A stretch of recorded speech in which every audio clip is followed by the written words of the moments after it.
Good morning. Good morning. For those of you who have forgotten, my name is Dennis DeLay. I'm actually economist with the New Hampshire Center for Public Policy Studies.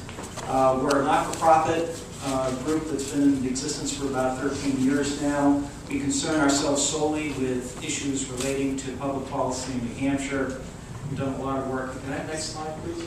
We've done a lot of work on state budget, corrections, healthcare, local governance, education quality, education finance. All of our reports, including these slides, are going to be available on the website later today. I'm going to get a chance to mount them on. And there's the website address, nhpolicy.org.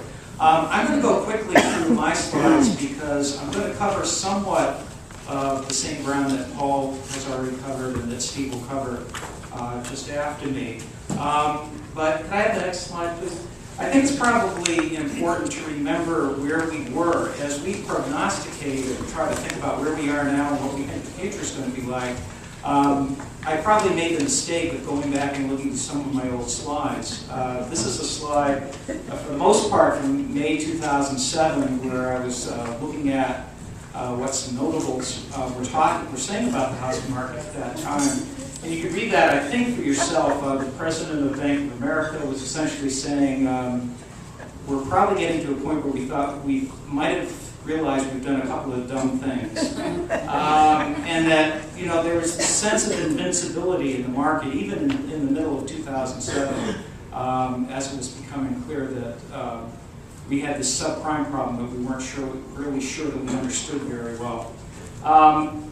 And Credit Suisse, another big player in mortgage markets, still is, was looking at forward towards the beginning of 2008. Again, this is in May of 2007, and sort of saying, well, we think the market pretty much for this year is a bust.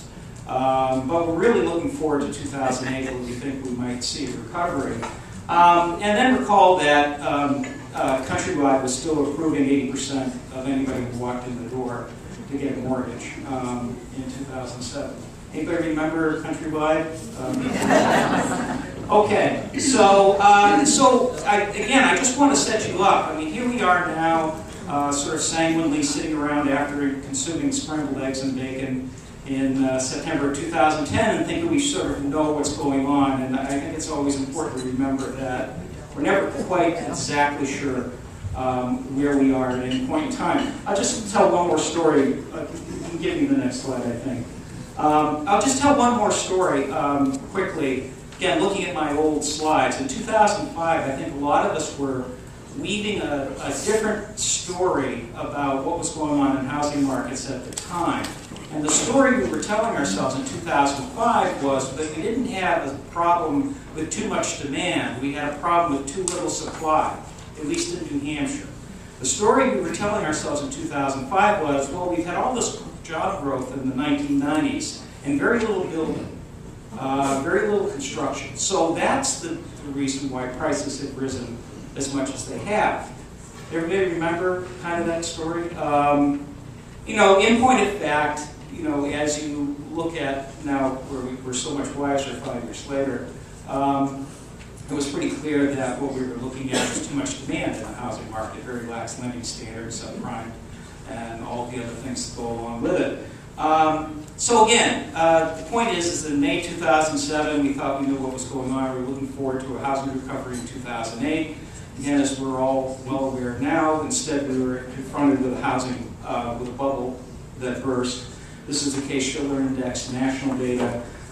Pretty clearly shows you that housing prices nationally declined by 30% from the peak, which was about 2006. And again, remember at the time, most housing experts, there are a few that weren't, but most housing experts were saying to us, well, wait a minute, housing has never declined everywhere all at once at the same time nationally.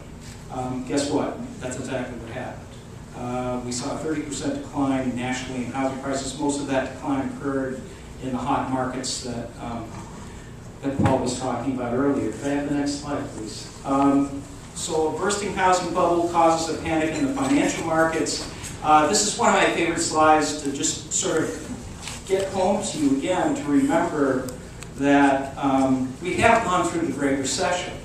We have gone through a period unprecedented in the post-World War II period in terms of the roiling that's happened in financial markets and also in just about every other market that you can think of, whether we're talking about personal bank balance sheets or business balance sheets or corporate balance sheets or state and local government balance sheets, national sovereign balance sheets. By the way, those are the last balance sheets to worry about, okay? I mean, that's maybe the good news in the sense that when you're looking at countries like Greece and now maybe Ireland, looking at really severe financial problems, we've gone through every balance sheet that could be restructured. Those are the last ones, the government. But in any event, what you're looking at here is the difference, it's what economists call the TED rate. It's the difference between the LIBOR and the 3-month T-bill. The LIBOR is usually much higher, a little higher, about a half a percentage point higher than the 3-month T-bill. What's the LIBOR? The LIBOR is the London Interbank Offering Rate. It's the rate at which banks lend money to each other. So when those rates are close, in other words, the LIBOR is very close to the 3-month T-bill, that generally means that financial markets are fairly placid. You can think of this as a reverse EKG for financial markets, okay? Now for an EKG, when it flattens out, you're in trouble, right?